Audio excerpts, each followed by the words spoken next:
Fala pessoal, sejam bem-vindos ao meu canal. Estou aqui trazendo novas informações para vocês diretamente dos Estados Unidos no evento da ONU que está acontecendo nos Estados Unidos e o discurso para lá de sem vergonha do presidente Lula. Acompanhe comigo aqui no Faroeste a Brasileira. Mas antes, deixe o seu like e se inscreva no canal, ative o sininho da notificação e compartilhe esse conteúdo para que mais pessoas vejam. Então, sem mais enrolação, bora pro conteúdo. Muitas situações inusitadas na ONU, estamos todos expectantes com o discurso do presidente Lula, que por tradição o Brasil abre os discursos de todos os presidentes e logo em seguida o presidente Trump. Todos atentos com isso e em meio das tensões diplomáticas recentes, o presidente Lula assumiu hoje a responsabilidade de abrir a 80ª Assembleia Geral da ONU em Nova York, nos Estados Unidos.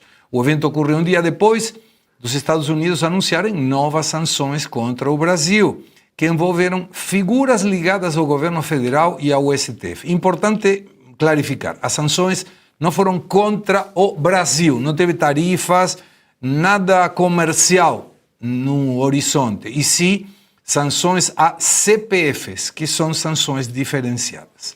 Na abertura da fala, Lula rejeitou a anistia aos envolvidos nos atos do 8 de janeiro como uma forma de pacificação do Brasil. O brasileiro também atacou as medidas do governo de Trump nos Estados Unidos, as quais classificou como, abre aspas, sanções arbitrárias e intervenções unilaterais, fecha aspas. Vamos ouvir e já começamos com o nosso debate de hoje.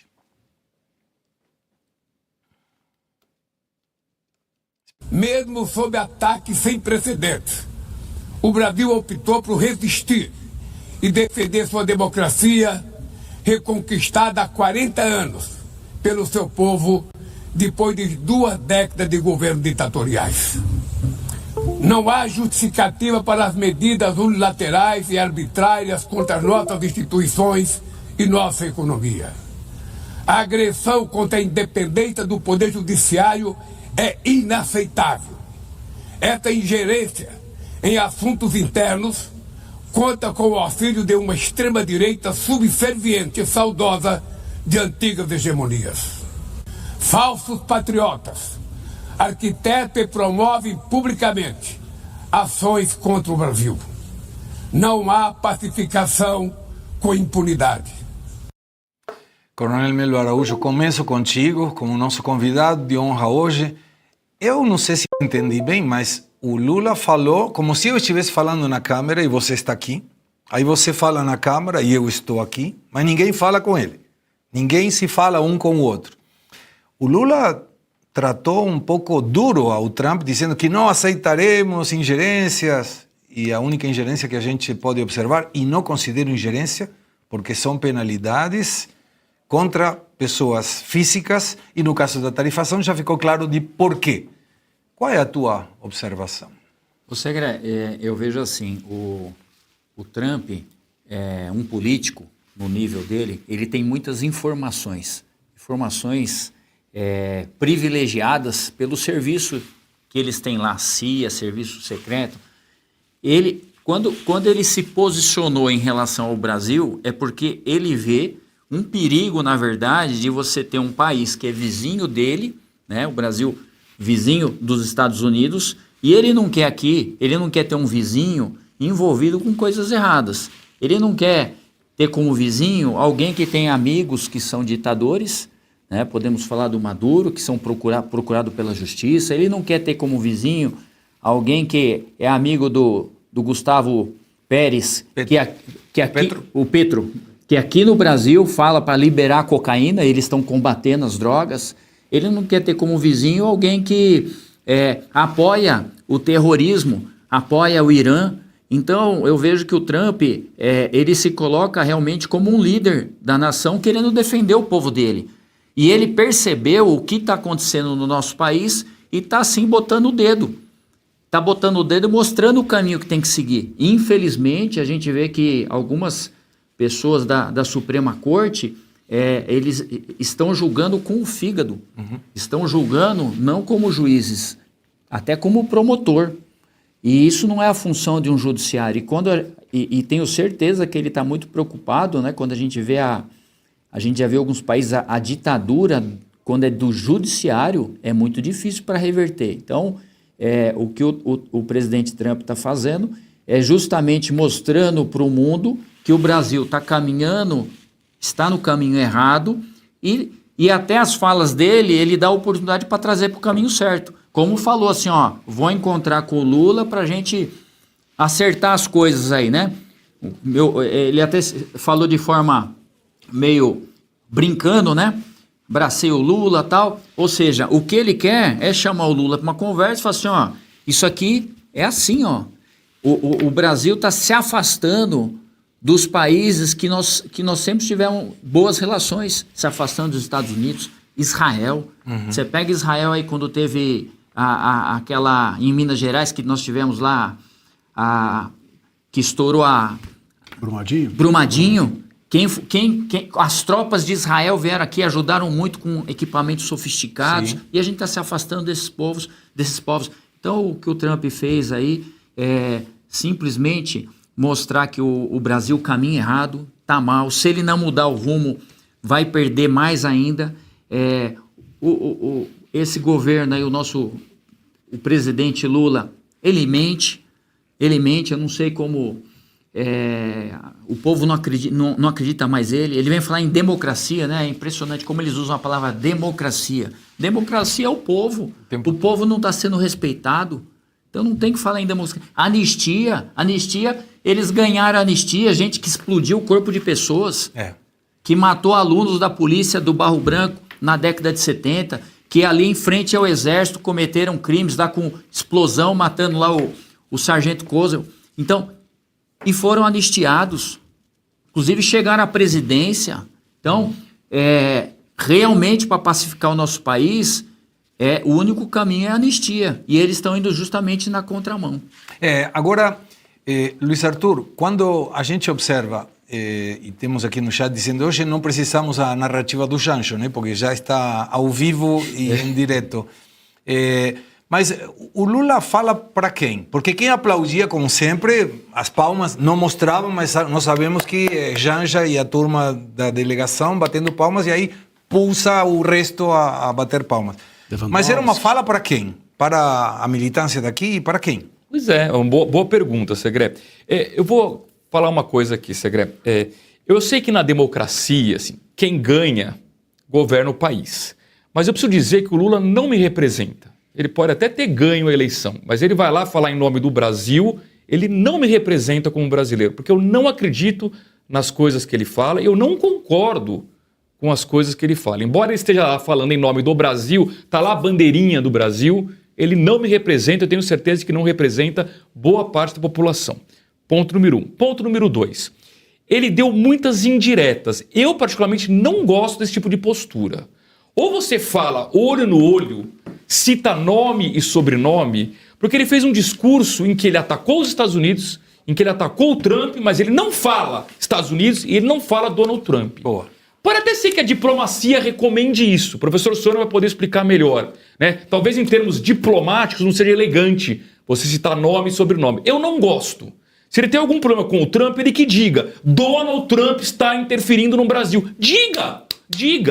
Estados Unidos estão interferindo na soberania brasileira. Agora, ficando mandando indiretazinha, eu não gosto. Agora, do ponto de vista econômico, que é a minha área, eu acho que pelo menos a boa notícia da Assembleia foi que o Trump, de forma elegante, abriu a possibilidade de o Brasil negociar. E eu tenho dito desde o primeiro dia que o Brasil deveria ter inteligência. Quando eu falo Brasil, nesse caso, é o governo Lula. Não sei se é pedir muita inteligência, mas deveria ter inteligência de negociar. O Brasil, em termos econômicos, é uma formiguinha.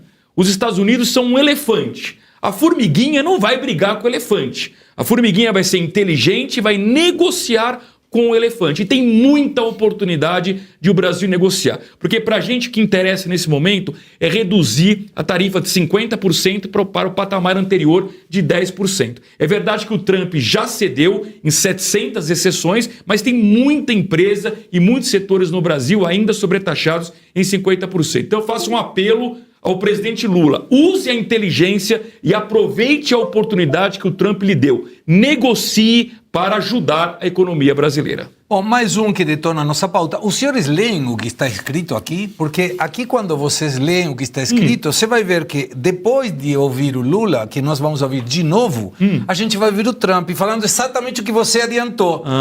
Então, meninos, por favor, leiam a pauta. Porque senão detona tudo. Foi do André. Culpa do André, isso aí. Desculpa, você faz aula de etiqueta? Não. Eu também não. Mas quem faz aula de etiqueta é o professor Suárez. Perfeito. Então, do ponto de vista da diplomacia, professor, explique a fala do Lula. Se você Por que conseguir. ele não cita o Trump e por que ele não cita os Estados Unidos? Posso fazer uma comparação? Claro. Em diplomacia, você nunca deve dizer sim ou não. Por quê? Porque quando você diz o sim, você assume um compromisso com aquele indivíduo, e se você é o tomador de decisão em última instância, significa o quê? Que a partir de então, se você retroceder, você perde a credibilidade. Quando você diz não, significa que você fecha as portas. Boa. Normalmente se diz talvez mediante tal coisa. Normalmente é o que se faz, porque aí você coloca o impositivo para que o cara tome a decisão de ceder aquilo que você quer. Aí voltando, fazendo esse paralelo. Não é necessário ou muito comum que você nomeie diretamente. É como você está dizendo não para alguém. Porque se você nomeia numa situação que é uma situação de embate, você está dizendo minhas portas estão fechadas. É como se estivesse dizendo não para qualquer coisa que você fala. E se você nomeia da perspectiva positiva, você está dizendo o meu compromisso é com ele. E aí começa a movimentar todas as forças que estão ao redor, para fazer um sistema de peso e contrapeso. Numa dessa você dança em termos de negociação. Agora, eu entendo o que o Arthur está falando. Por quê? Porque todo mundo sabe quem é o inimigo dele agora, do Lula. O inimigo é o Trump.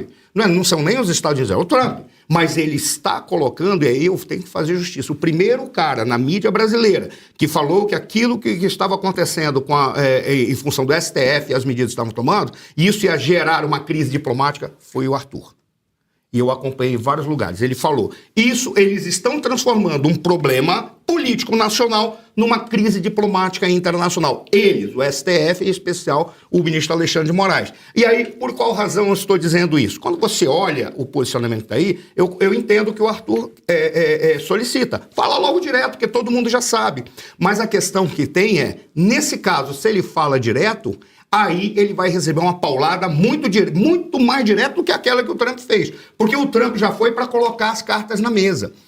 Vamos tentar entender qual é a jogada do Trump. Eu acho que foi o Paulo Figueiredo e o Eduardo Bolsonaro, duas pessoas para quem uma grande reverência pelo que eles estão fazendo. Eles falaram, o sistema de negociação do Trump é muito claro.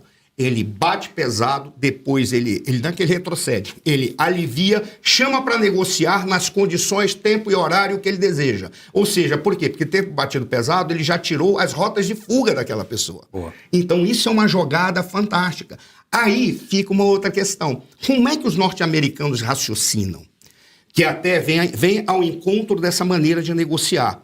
Eles raciocinam como jogadores de pôquer. As pessoas têm o hábito de achar que jogo de pôquer é jogo para vagabundo, é sorte. Não.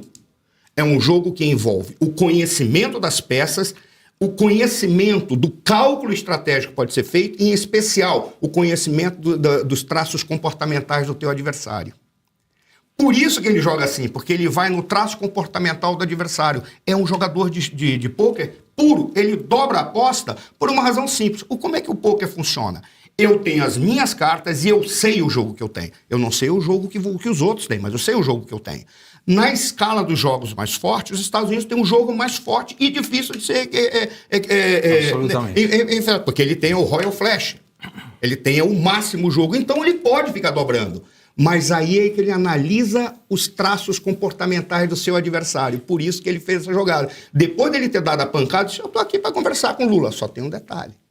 Na hora de conversar com o Lula, ele vai colocar alguns elementos que são fundamentais. Restaurar a ordem do Estado Democrático de Direito no Brasil, punir os abusadores, porque se o Brasil não fizer, ele fará. Esse é o ponto. Eles farão, eles vão punir os abusadores. E além de colocar isso, ele deixa muito claro, nós não podemos, foi o coronel como o coronel falou, nós não podemos, na nossa área de influência, aceitar que o Brasil seja menino de recado da China. Os chineses e os russos estão rindo de orelha a orelha, estão dizendo, aqui, otário, nós nem pagamos para ser nosso despachante, ele já está lá falando em nosso nome. Usou todos os argumentos e discursos que são de interesse dos inimigos estratégicos dos Estados Unidos. Então ele facilitou. O que o Trump fez? Vocês estão errados, vocês estão do lado errado e só vão crescer estando ao nosso lado. Não é porque estarão do lado do mais forte, não é isso. É que ele sabe qual é o limite de negociação e avanço que o Brasil terá com esses dois aliados. A China não pensa nos outros, pensa apenas em si, apesar do discurso do multilateralismo. É que nem aquele cara que diz assim, não, eu quero você do meu lado. Mas para quê? Para você, no caso dos Estados Unidos, para você crescer e a gente ser parceiro de combate. No caso da China e da Rússia, quero você do meu lado. Para quê? Para você ser minha plataforma ou para ser meu vassalo. É isso que o Trump falou. Só do nosso lado vocês vão crescer. É isso aí, pessoal. Essa aí foi a notícia do Faroeste à Brasileira. Ainda quero deixar aqui com vocês mais uma informação do Temer. Em uma entrevista, Temer diz que será necessário repensar toda a proposta de anistia após sanções dos Estados Unidos contra a esposa de Moraes. O ex-presidente Michel Temer, MDB, afirmou nesta segunda-feira, 22, que a proposta de reduzir as penas do ex-presidente Jair Bolsonaro e de outros condenados por envolvimento na tentativa de golpe de 8 de janeiro de 2023 precisa ser reavaliada após as sanções impostas pelos Estados Unidos à esposa do ministro do Supremo Tribunal Federal, Alexandre de Moraes. E o que tem a ver uma coisa com a outra? É claro que eles não querem dar anistia. Eles não querem dar anistia. E outra, eles estão querendo dar, na realidade, dosimetria. E isso a direita não pode aceitar. Com certeza não devemos aceitar esse PL da dosimetria, né? Essa farsa deles. Pessoal, mais uma vez eu agradeço a vocês terem assistido até o final. Eu peço também que vocês se inscrevam no canal, deixem seu like e ative as notificações, que isso vai me ajudar demais aqui na plataforma. E eu sempre vou estar trazendo novos conteúdos para vocês aqui. Valeu e até o próximo conteúdo.